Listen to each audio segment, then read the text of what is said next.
What's a decision that was so bad it would have been funny if the consequences weren't so extreme? When did you realize that your best friend was a wolf in sheep's clothing? My best friend Marissa always said being a mom was her entire purpose. Since we were 16, she'd talk about how many kids she wanted, what she'd name them, what kind of mother she'd be. So when her daughter Zoe was born, I thought I was watching her dream come true. Our daughters grew up together. Zoe and my daughter Ava were inseparable from the age of 3. Sleepovers every weekend, joint birthday parties. They were more like sisters than friends. Fast forward 14 years. Marissa asked if Zoe could stay with us for 10 days while she went to Costa Rica with some guy she'd been dating for 3 weeks. I said yes. Zoe practically lived at my house anyway. The first few days were normal. Movies, junk food, teenage girl stuff. On day 4, Ava came downstairs looking pale. Mom, Zoe won't open her door. She's not answering me. I went upstairs, knocked, nothing. I tried the handle, locked. Zoe never locked her door. I got the key from the hallway closet. My hands were shaking. I opened the door. Zoe was on the floor next to her bed, barely conscious. Empty pill bottles scattered around her. A note folded on the nightstand. I screamed for Ava to call 911. In the ambulance, I held Zoe's hand and called Marissa. I could barely get the words out. Zoe tried to kill herself. We're on the way to the hospital. Silence. Then, are you sure it's serious? She's always been dramatic. I thought I'd misheard her. Marissa, they're pumping her stomach. You need to come home. She sighed. Flights are like $400 to change. Can you just handle it until I get back? I couldn't speak. At the hospital, the doctor stabilized her. I texted Marissa updates every few hours. Photos of Zoe in the hospital bed. Details from the doctors. Her responses got shorter each time. Okay, got it. Keep me posted. Meanwhile, she was posting Instagram stories from the beach. Sunset cocktails, her and the new boyfriend kissing. Paradise found. I took off work, used all my sick days, slept in the chair next to Zoe's bed for 5 nights. One night around 2 a.m., Zoe woke up crying. She looked at me and said, "She's not coming, is she?" I didn't know what to say. Why doesn't she love me anymore? I held her while she sobbed. I had no answer. Marissa finally flew back on day 9. She showed up at my house the day after landing, tanned, relaxed. She hugged Zoe for about 2 seconds, then asked where she'd left her jacket before the trip. I started explaining Zoe's recovery plan, the therapy appointments, the medication adjustments, the safety protocols.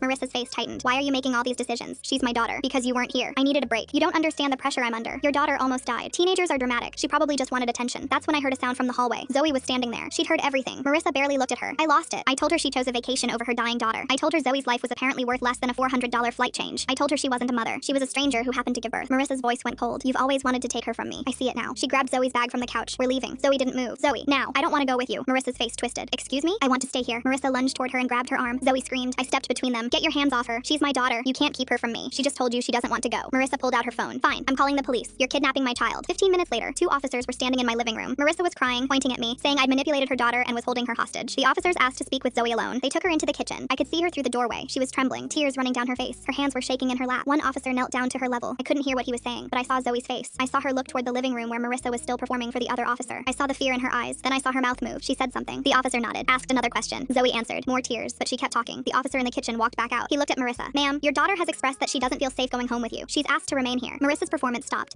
She's confused. She's been manipulated. She's also disclosed some things we'll need to follow up on. I'd recommend you cooperate with the investigation. Investigation? CPS will be in contact. For now, the minor stays here. Marissa looked at me with pure hatred. Then she grabbed her purse and walked out without saying goodbye to her daughter. Zoe ran to me and buried her face in my chest. I held her while she cried. That was 3 months ago. Marissa hasn't called once, hasn't texted, hasn't asked about her own daughter. Zoe's in therapy twice a week. She's doing better. She laughs again sometimes. Last week she called me mom by accident, then looked at me to see if I was upset. I wasn't. I'm currently working on adopting her.